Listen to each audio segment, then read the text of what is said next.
பாருங்க ஃப்ரெண்ட்ஸ், சாமி கும்பிட்டோம். சாமி கும்பிட வந்தோம். எல்லாரும் உக்காந்துட்டுருக்கு. சாமி கும்பிட்டு கயிறெல்லாம் கட்டிக்கணும். முனீஸ்வரன் கோயிலுக்கு போனால் பொறி யார் சாப்பிடுவீங்க? சாமி கயிறு யார் கட்டுவீங்க சொல்லுங்க. எப்படி இருக்கு இடம்? இயற்கையான இடம். யார் யாருக்கு பிடிக்கும்? பாருங்க, கோமலக்கா பொறி சாப்பிட்றாங்க. அதில் மடியில் போட்டுன்னு சாப்பிட்றாங்க ஃப்ரெண்ட்ஸ். பாருங்க, சாமிக்கு மூட்டையெல்லாம் மடியில் தான் போட்டு சாப்பிடுவாங்க.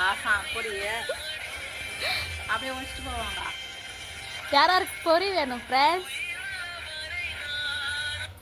சரி, ஓகே, பாய். பிடிச்சிருந்தா லைக் பண்ணுங்க, சப்ஸ்கிரைபர் பண்ணுங்க, மறக்காம பெல் பட்டன் தட்டிடுங்க. எல்லாருக்கும் பாய். மீண்டும் அடுத்த ஓல்டு வாய்ஸ்ல சந்திப்போம் ஃப்ரெண்ட்ஸ்.